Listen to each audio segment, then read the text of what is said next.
Hey everyone, thanks for that great introduction, Dan. Hello, Janelle, and I see a lot of really familiar names. So in the chat, it'd be great if you just said hello. What's your name, where you're watching from, and we're going to get started on the presentation. Let's see here. Okay. All right. It's such a pleasure to be here today. It's a pleasure because I know that if you are at this conference, it means that you believe in inclusion and specifically inclusive education and its importance, and that it's worth cultivating. I love the inclusion from the ground up motto. And so you are exactly who I want to be talking to today. I know that everyone's at a different place in their journey. So that means inevitably that there's going to be some of you that are just maybe just unsure about how inclusion works. I know that was my experience, and so maybe you are coming to this with a little bit of skepticism. um, so it's totally okay. um, I want to tell you about my goals for the session today, and they're pretty simple. First, I want you to leave inspired to keep advocating for inclusive education. It's easy to be discouraged, and you're going to hear my story today. And my story is filled with some great things, but also discouragement and roadblocks, and some that I was never actually able to break through. But I've kept going, and I hope that wherever you are on this journey, that you do as well. Next, I want you to leave with knowing how to talk about inclusion. So one of the things that we as MCIE do with our partners is create a shared understanding of what we mean when we talk about inclusive education. And so we're going to go over those main points, so that when you have conversations with people, even if they aren't allies, that you can have a common language. And finally, I want you to leave with a plan for next steps. And so spoilers, y'all, it's not complicated. In fact, it's probably one of the simplest things you can do, but it might be one of the hardest things you'll have to do. Um, but I was promised strategies, Tim. Okay, so here's why I chose that title. I think stories are vital in this work. And so the strategies are in the stories. And so you're going to hear about what I did to attempt to subvert a segregated educational system. I believe that by hearing my story, you're going to be able to put yourself in my story, think about what you would have done differently, or maybe the same. And maybe you are in a similar situation right now, and think about, and hopefully through the stories, think about what you can do differently. All right. And just another warning, just a warning. This presentation is my story, so you're going to get a lot of me. So I hope that's okay. So this is me.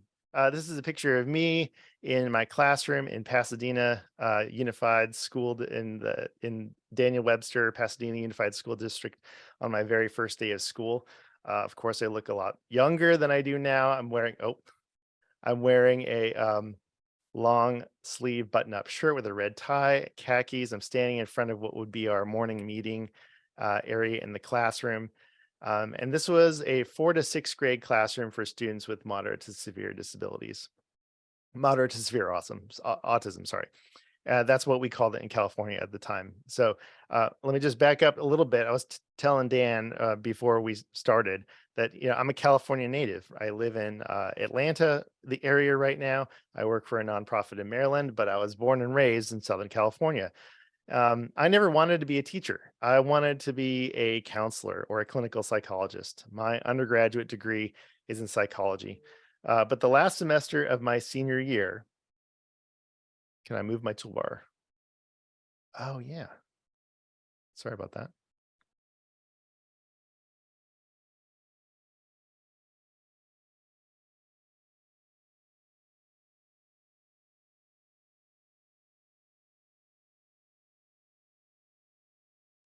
There. Are we good? Okay. Perfect. Um, okay, thank you. So, oh yeah, so last semester of my senior year at Azusa Pacific University, I took a class called the Psychology of the Exceptional Child, and I thought I was going to learn about gifted kids. In that class, I learned about a whole world I was never exposed to called special education. You see, I went to private school, so from preschool through college, um, I didn't was never exposed to any sort of you know intervention for students with disabilities. Um, Looking back, I knew that there were students in my classes that maybe received something extra, but I never really thought about it, and it was just something that happened. It wasn't emphasized. So when I was given an assignment to observe a local middle school in a special education classroom, I went expecting to see students who had more significant and visible disabilities, but that's not what happened. So when I got there, I saw a teacher with about 7 to 8 students. He was wearing a colorful Hawaiian shirt and they were learning math. And I thought, why are these students here and not in a larger class? I didn't have the language back then, but now I realize that they were probably there because their IEP team decided that they needed small group for math. So I put that in my pocket for another time. This was around 1999, by the way. So fast forward to 2004, after a brief attempt at making it as a musician, that's a story for another time. I went to Cal State Fullerton for my special education teaching credential. Where are my Titans at, y'all? Anyone, raise your hand if you went to Cal State Fullerton. I worked in what was called, I see that raised hand. I, I worked in what was called a special day class in Pasadena with the San Gabriel Mountains outside my window. And I have my dog in the background getting really excited because my daughter just came home from school. Um, Hold on a second. Okay. I taught my heart out for my fourth, fifth, and sixth grade students with labels of moderate to severe autism. Back then, my students would spend their day in the classroom following a routine, moving from station to station. I felt like we were doing good work, and we cared about their students, and we learned how to love their unique interests. We would start the day by reading the local newspaper, going over the Lakers scores, and then we'd transition to circle time, and we'd review calendar and days of the week. And I'm sure that if you've ever seen a self-contained special day class, it'd be very, very similar. So this structure worked for the most part. And the times that my students struggled, it typically centered around communication issues. They wanted something, and I either didn't understand what they wanted or it wasn't available at the time, which caused frustration and often meltdowns, and then aggression. So at the time, I was still going to school in California. You could be hired as a special education teacher with a provisional certificate. So my teaching program at Cal State Fullerton promoted inclusive practices, which meant that it covered models like co-teaching and co-planning and strategies for including students with autism or other, quote unquote, low incidence disabilities in general education.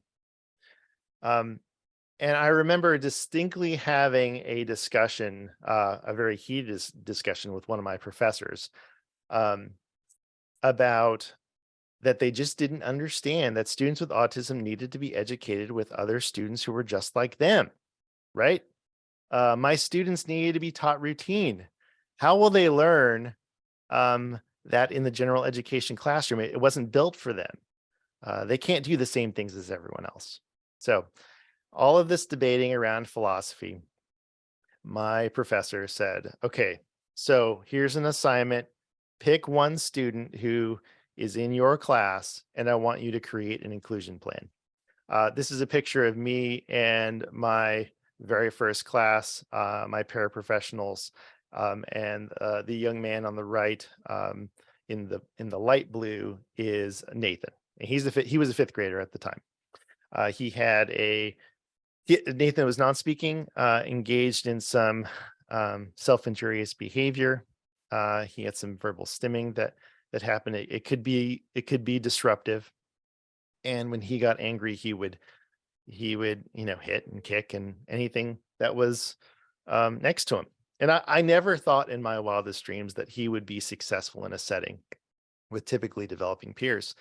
But here's the thing, I was wrong. The plan that we created included examining Nathan's interests and communication skills and adaptive strengths. Um, the plan included figuring out who Nathan really was and what he liked and what he was good at. And so when I planned with the general education teacher to include Nathan in a general education segment, we thought about, well, what is he good at? So this is a picture of confetti being rained down. So despite all of Nathan's communications and sensory issues, he was a wizard with scissors. In fact, that was one of his favorite things to do. If he wasn't cutting strips of paper or cardboard, he was shredding paper with his hands and picking up outside and crumpling them up in front of his eyes so that they would all fall down. So the plan began to form with whatever we were going to do with Nathan, it would involve cutting. And so after a few more planning sessions, the day finally came. It was time for Nathan and me to walk down to that science class in fifth grade. And the activity was to create a topography map out of cardboard. So this is a picture of a 3D topography map where the cardboard is laid on top of each other in different sizes. And luckily for Nathan, in this class, there was a lot of cardboard to be cut. He sat at his desk with 35 of his peers, and he was calm. He was focused, and he cut. He cut cardboard um, for this activity. The task was meaningful. It was age appropriate, and for 45 minutes in that class, he belonged. Now, did that one activity set Nathan on a path to full inclusion? No, it didn't. But what it did for me was show that any student could be successful when we planned using the student's strengths and interests. So Nathan was a turning point for me, and I looked for more ways to include students in my school. The other teachers in school as well, and as well as my paraprofessionals, saw the success and bought into the vision. But you know, this was just one experience. I wanted that experience for the rest of my students. And despite wanting it for my students and promoting inclusive practices or what I thought was inclusive practices at the time to other teachers in the school, it didn't catch on like I wanted it to. So we're going to do another fast forward. How are we doing on time here? Okay. Another fast forward. We're going to jump to 2008. My family of three decided to make the move to the Atlanta suburbs. So we were enticed by jobs, affordable housing, and I found a job quickly at an elementary school in Marietta, Georgia. Um, we also were enticed by my mother-in-law. So I just wanted to put that in there too. We came to visit and we were like, oh my goodness, we can afford to live here. um, and so even though I was already on the road to learning about inclusive education and I was very upfront with my beliefs about inclusion when I was interviewing for this job, I was hired to work in a classroom for students with severe and profound disabilities. Um, Now, something that always, I would have taken a job in a more inclusive environment. But unfortunately, with my credential and having moving from California to Georgia, um, I just wasn't able to do that at the time. So, in order for me to get a job, this is what happened. This is a picture of my classroom at the end of one of my first few years at the school. Now, this room is what was part of and what is still called in this school Pod A. It's a structure where there's four classrooms and they're connected by a common walkway and could be open to create one large space. It was kind of a leftover from the open classroom concept back in the 1970s. And it was the only pod in that school that was left open. All the other pods were closed off. so that they were individual and discrete classrooms. So let me give you a guess as to why that pod was never closed. Well, this pod contained all of the segregated self-contained special education classrooms. So out of a school of, 7 or 800 students, we have 4 individual um, separated segregated special education classrooms. Now, I could tell you, because the classrooms were open, that we built, the adults, we built a camaraderie about everyone who worked in pod A. We built a community. We felt like a family. But that was for the adults, because if you were a student in pod A, that also meant that you really didn't belong anywhere else. And because of the nature of and the severity of the disabilities that were in pod A, anytime a student would leave pod A to, possibly be included in PE or music, what would often say is, oh, that's a pod A kid, or that's a pod A teacher, right? So I was already getting a reputation as that inclusion guy. So when the Georgia Department of Education approached my school district on who could partner, who they could partner with for a pilot inclusion program, my name was brought up, and a consultant was brought in to work with me and with one of my students that would be a good fit for the pilot. And so as a team, we settled on a boy named Damien, who had multiple disabilities and loved being around his peers. Now, one of my first memories of working with Damien's family was being on the phone with his mom, and her imploring me that she didn't want her son to be left behind. And so I made it my mission to make sure that Damien was given access to everything that every other student had access to.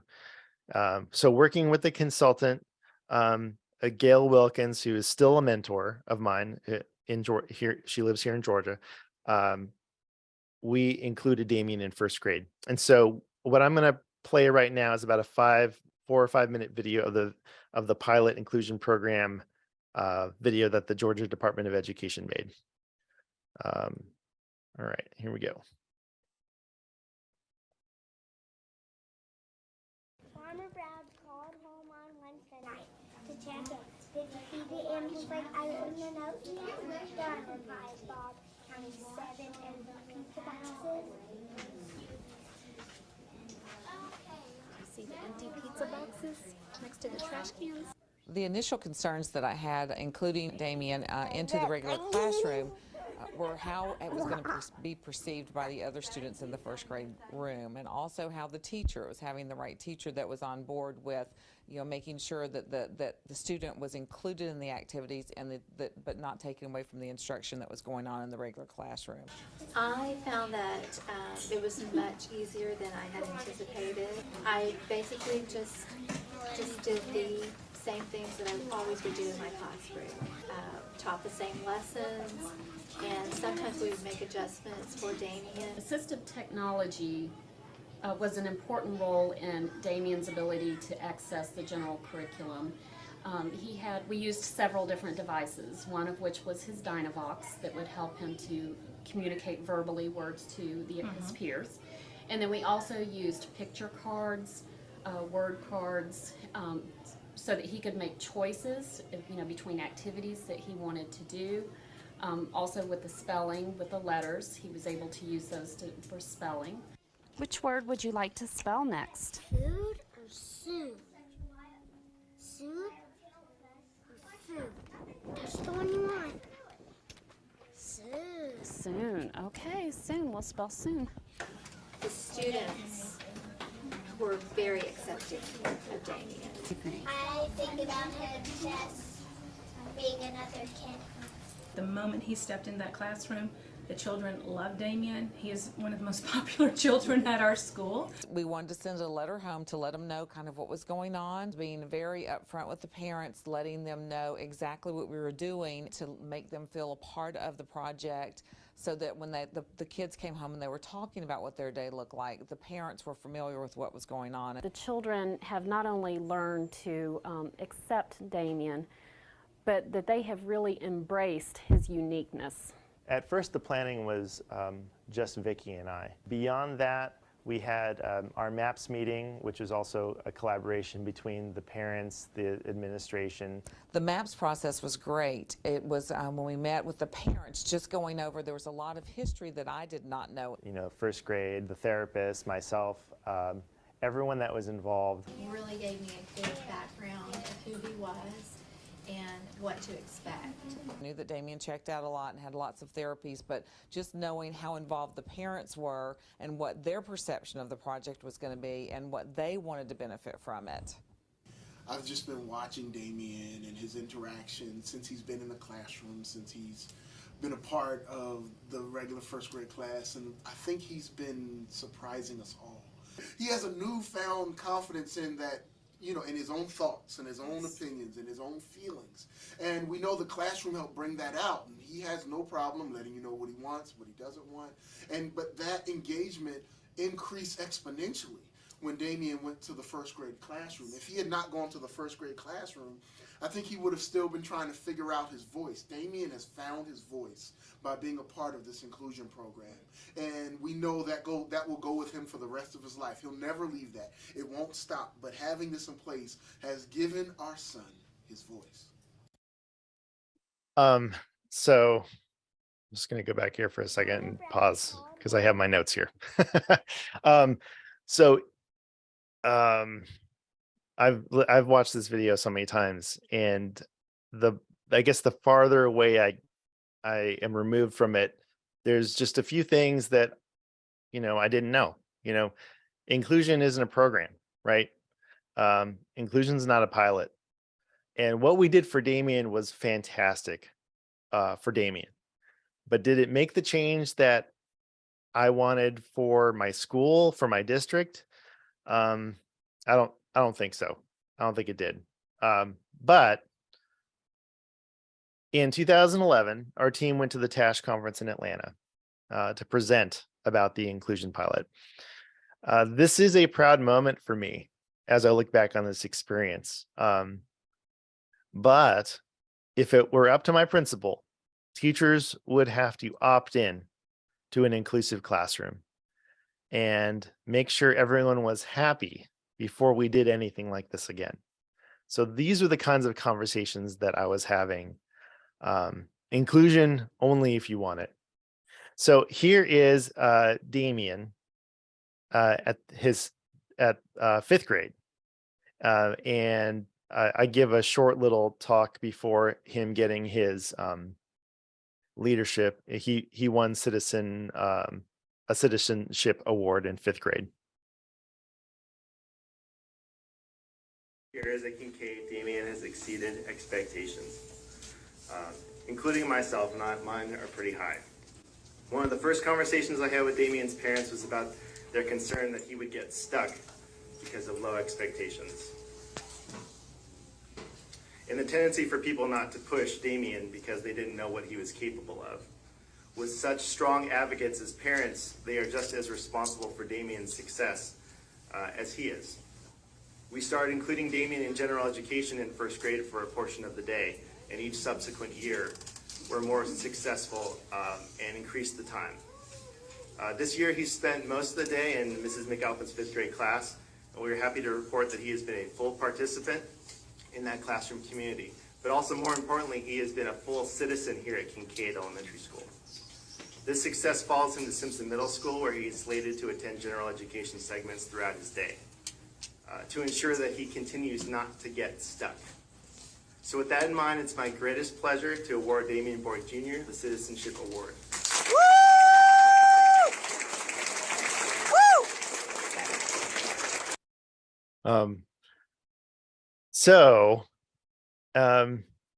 Here's what happened next. One of his teachers that Damien had was so inspired after having him in her classroom. Well, she decided to leave the general education classroom and work in a segregated self-contained classroom for students with intellectual disabilities. So certainly not the outcome that I would have wanted as an inclusionist. When Damien went to middle school, the special education director told me, you know what, Tim, we reassessed Damien, and he wasn't in the severe and profound intellectual disability range. He was in the moderate intellectual disability range. So isn't it great that now we know he belongs in a lesser restrictive environment? And of course, the middle school that he went to didn't know what to do with him for inclusion because, well, they've never done it before. And his teacher was just kind of going through the motions. In fact, there was school staff that called the whole thing a joke and inappropriate. And this was there at that school and moving into middle school. So not the outcome I would have hoped for. And for the past few years in high school, his education has been provided at a school with no typically developing peers. Man, Tim, this is such a bummer. I'm sorry. I'm sorry. But this is I will hopefully be able to I'm gonna give you hope and myself hope. So one more story. I decided I needed a change of scenery. So I moved from one school to another school down the road, another elementary school, so I could build my inclusion muscles. It was there that I was able to move closer, much closer to a vision that I had for inclusive education for my students. But I was still in a self-contained classroom for autistic students. I was co-teaching, co-planning with a general education teacher and pushing into content areas like science and social studies. Um, and the good thing was that there was an assumption that our students in those classrooms were a part of the school community. Here is some of my students helping with the school-wide event, which was a mock election in 2016. Um, and I really did feel like I had the administration on my side. I was making headway. I even had people from the district come by and see how we were making inclusion work at our school. Now, it wasn't natural proportions. You know, we had this wasn't the neighborhood school for many students, but I tried to frame it as if you only knew what was possible, right? We're doing the best we can with what we have, but it could be so much better. So I tried having conversations with my supervisors, but most of the time I just felt like I had a pat on the head and them saying, "I love this for you." And it wasn't just my people in the school district that it wasn't just the people in the school district that didn't have the same vision. This time around, I had pushback from a family. So this is Michael on the left here. He was in fifth grade at the time, and his mom and his dad are pictured. His mom absolutely positively did not want him to be included in general education classes. And it actually had nothing to do with whether or not he could do the work academically. It was his behavior that was the concern. So Michael historically had a difficulty reining in his emotions. When he got upset, he could become physically aggressive, verbally disruptive, and become unsafe. So uh, I remember he could tell if someone was looking at him like he was strange, and he was very sensitive to that. And oh my goodness, if you ever told him to shh, it was not a good thing. But Michael excelled at a lot of things. He had an extremely good memory and he was an excellent speller. And so when he won our classroom spelling bee, and I asked his mom if she would consider allowing him to compete in the school-wide spelling bee, she was more than apprehensive.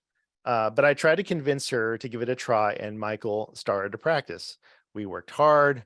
I mean, he did most of the work anyways, but all I did was make sure to support him on the behavior side of things. And so on the day of the school spelling bee, he was up on stage with 20 or so kids, and I was sitting right next to him with some visual supports to help him relax, breathe, reinforce him going through all the steps. He got through the first round. He got through the second round. He got through the third round.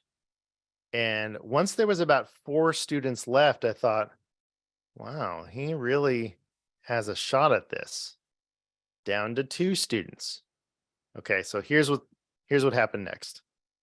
And apologies, this is a video. I apologize for the low volume, but it is captioned.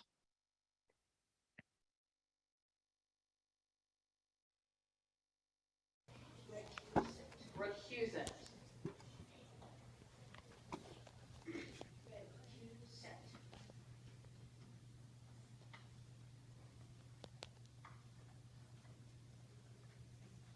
R-E-C-U-S-A-N-T.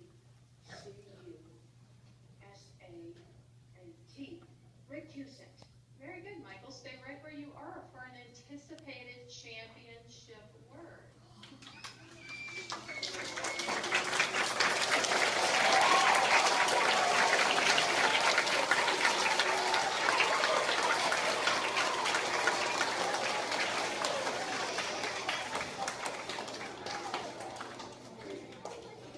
All right. Michael, your championship word is potentialities.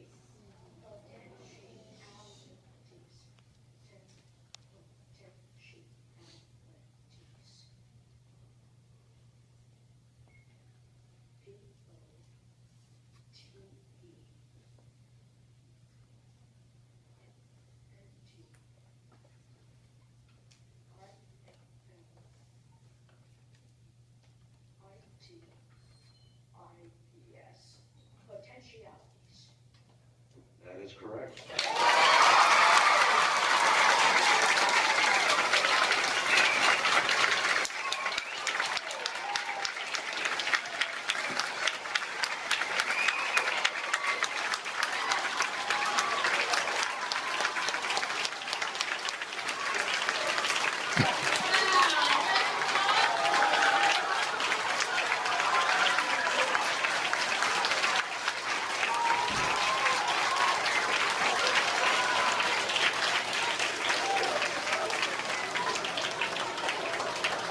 So, the winner of Addison's 2000 spelling bee goes to Michael.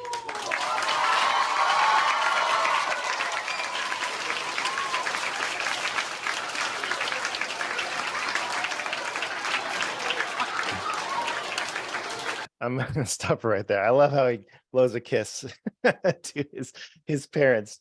Potentialities. Oh my goodness. Wow, I could not have scripted that better than it happened.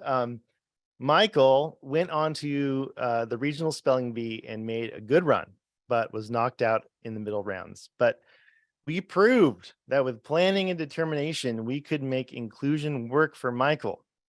Unfortunately, that inclusion success did not follow him to middle and high school. Michael spent a short time in a special school for students with behavior challenges. And while he goes to a regular public school right now, which is great, he spends very little time or no time with his typically developing peers. He is still doing great academically, but it has been a challenge to include him in any environment where there's potential for dysregulation. And his mom has said that he's not ready yet. So why do I share these stories when they're so depressing? Well, just like our stories, their stories are not done. And just like you and me, there's going to be high points and there's going to be low points. Our stories are not linear. They're cyclical. And each time we tell the story and each time we hear the story, we learn a little bit more. But here's the point. Keep going. In 2016, I would have never guessed that in 4 years, I would have left teaching to be the director of communications for a nonprofit that shared my values of inclusive education. I would not have guessed that part of my job would be to produce podcast episodes talking with people about inclusion, or that I would be able to share an experience visiting fully inclusive schools and districts around the country. And guess what? My story isn't over, and neither is yours. Whew. Okay, so what does inclusive education really mean in the time we have left? Well, we have to start where inclusion happens: places of worship, the marketplace, where we play, with our family, where we work, and finally, where we go to school.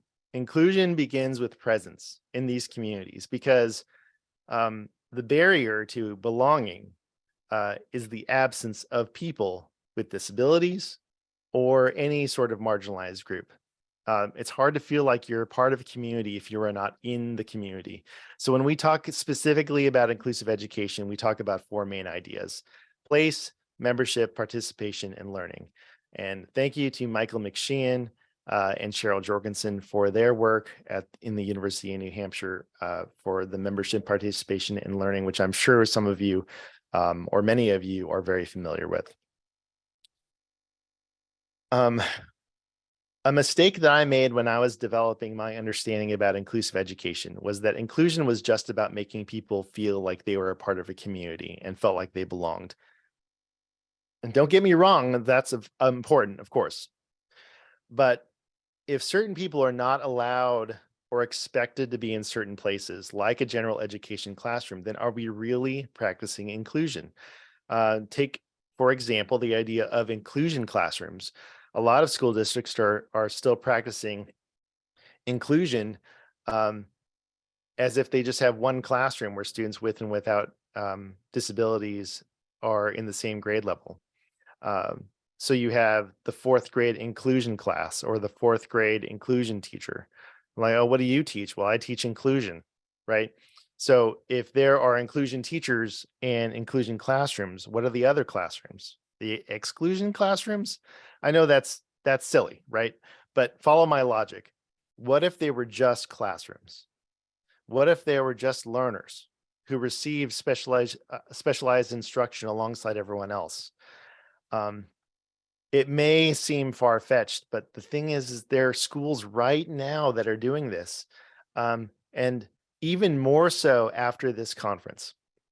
Inclusive schools don't promote and sustain disability-specific class programs because once you start separating kids, there's no end to it. So after placement, we talk about membership or a sense of belonging. There's a positive link between a sense of belonging and greater happiness, overall well-being.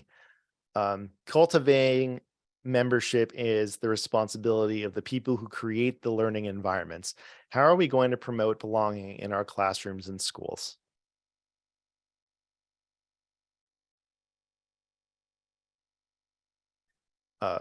Membership, the state of being a member in an organization, and sense of belonging, the sense of security and support when there's a sense of acceptance, inclusion, and identity for a member of a certain group. Meaningful participation. I'm sorry, I haven't been giving image descriptions to these, but we have two images of learners in a classroom. One learner who has a Down syndrome who is passing some papers. And so in meaningful participation, we have everyone together. We've created a sense of belonging. We have everyone together, but what are we going to do now? What are students with significant support needs working on? Are they working on something completely different than everyone else? Or is the participation expectation the same? And what kinds of supports are in place to ensure participation by students who have been historically marginalized are happening? There's this great TED Talk, I'm sure you're aware of it, called The Myth of Average. You can Google it if when we're done here, but it's all about how when you design things for the so-called average person, you have really designed it for no one. Remember, inclusive education is about planning for the success of all learners. It's not just putting kids with diverse learning needs together in the same room and just expecting everything to be okay. And finally, learning. What are the expectations for the curriculum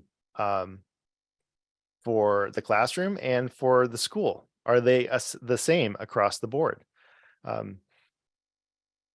There's this idea in universal design for learning called firm goals and flexible means. In inclusive classrooms and schools, the curriculum is the curriculum.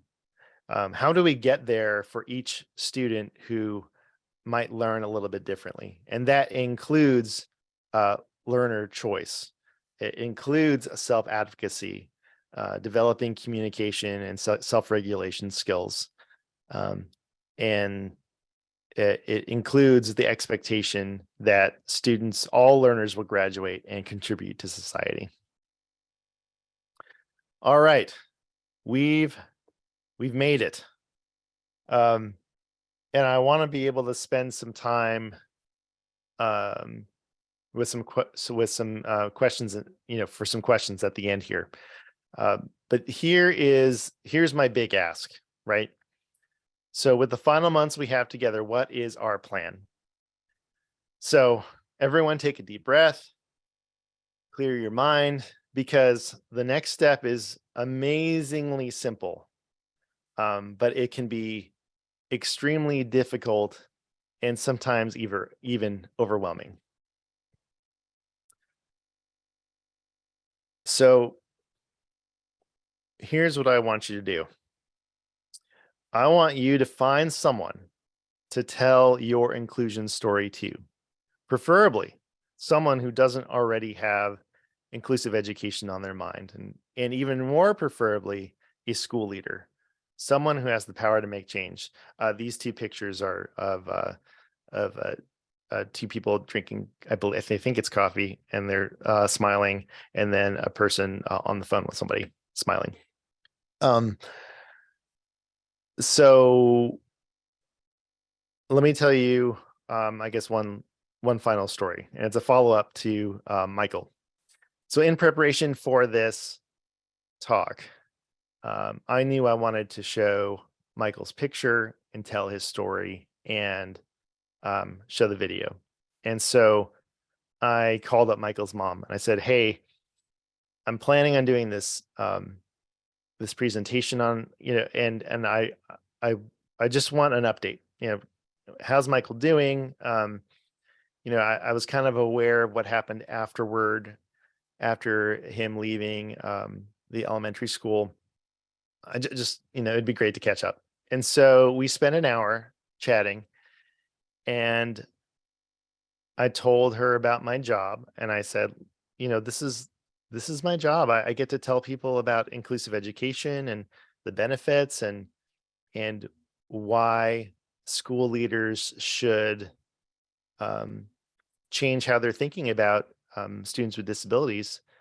And she said, what you're telling me is it's a whole other world. It's completely foreign to what I'm used to. I never wanted Michael to be included.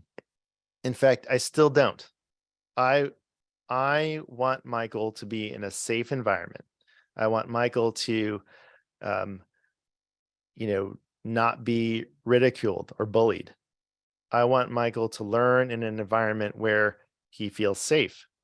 And I just don't think that's possible in a general education classroom. In fact, they tried it in high school. They tried it in some classes, and it didn't work out. He ended up hitting somebody, and we tried it. It doesn't work for him.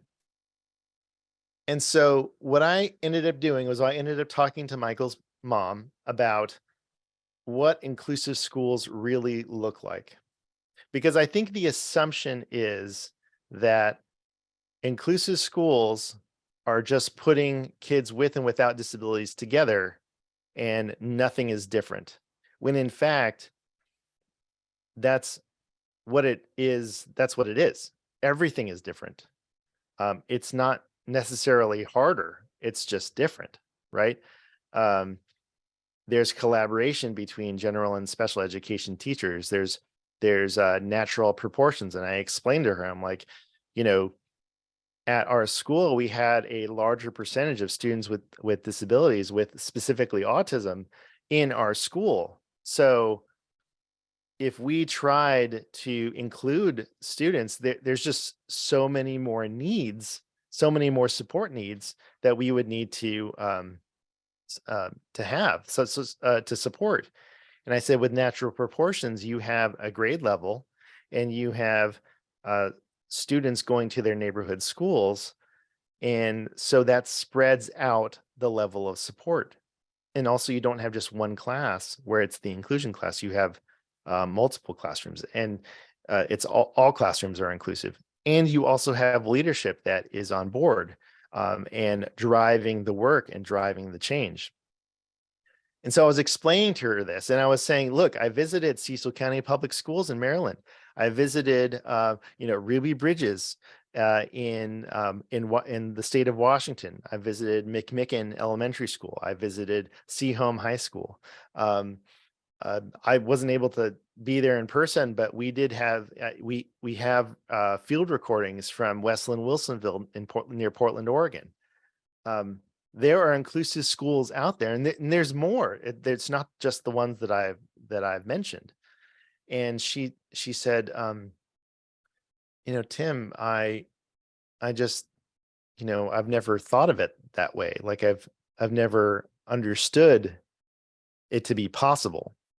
I would really like to see it. And so I followed up with her, and I gave her, a bunch of videos.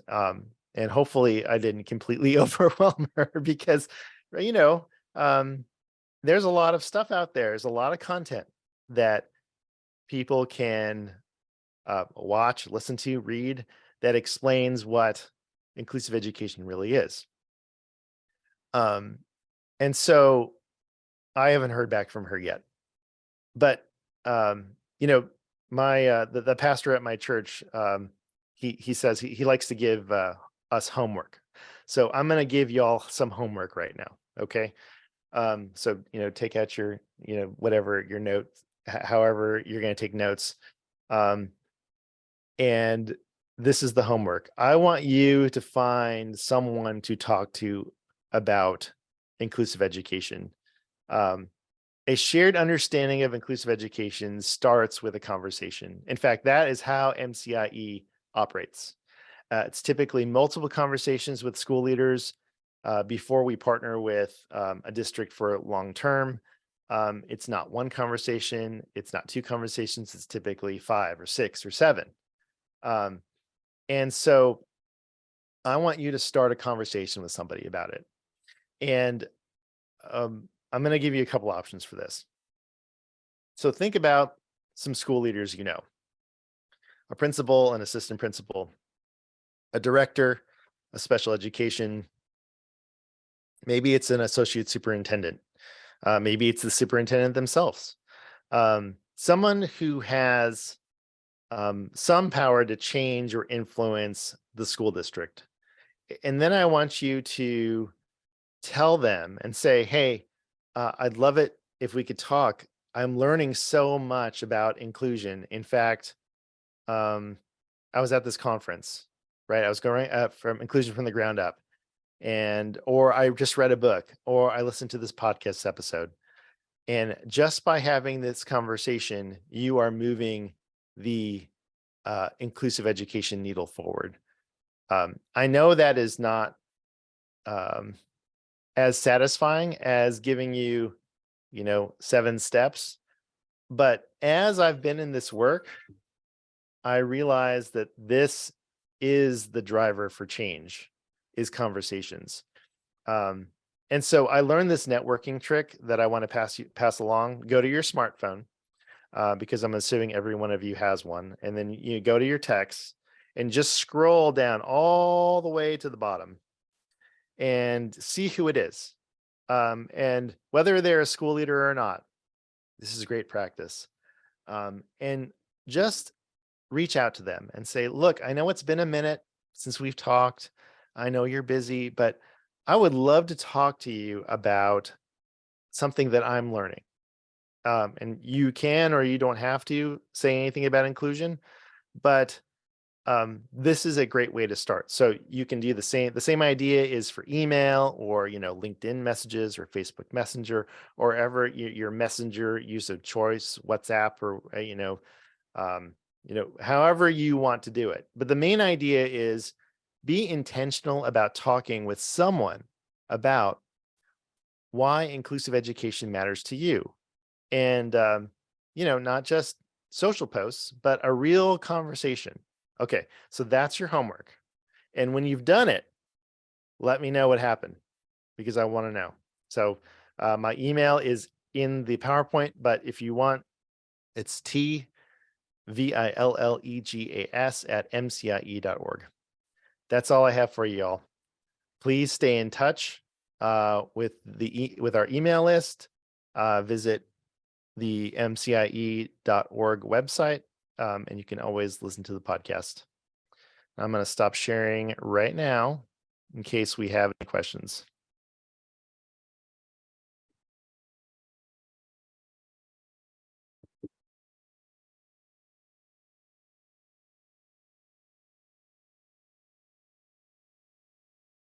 And I am totally fine. I wasn't able to look at the chat at all. So if you have questions and you want to just jump in, please go ahead and do that. The chat was spectacular. A lot of people are saying mission accepted. So you're gonna have Yes. a lot of Yeah. inclusion warriors out there having those conversations. Before we go, I did post a link to a short survey. It is a survey not necessarily about Tim, although you can feel free to sing his praises, but it's really about the conference as a whole.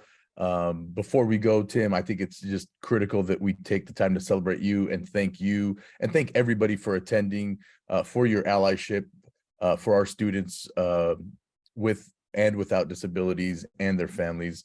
It is our mission to grow our educational systems to innovate, include, and impact outcomes for all, from birth to adulthood and beyond. All of these presentations and slides and resources can be accessed in the session description section of the VFAIR's agenda page. Be sure to join us for our closing keynote just after lunch.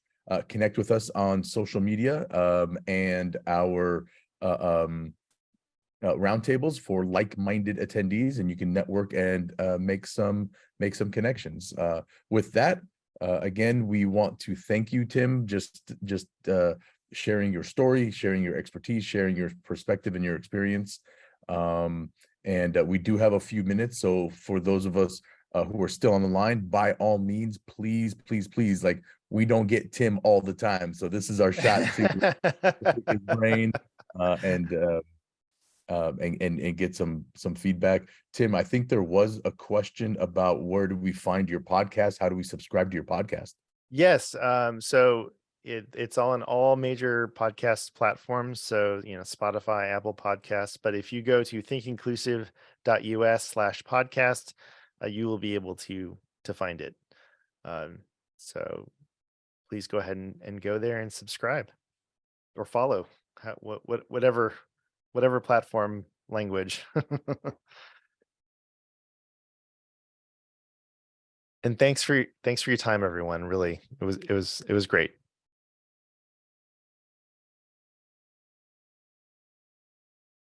How about a special shout out for Ms. Joyner, our ASL interpreter? We see you. Thank you for your. Thank you, Ms. Joyner.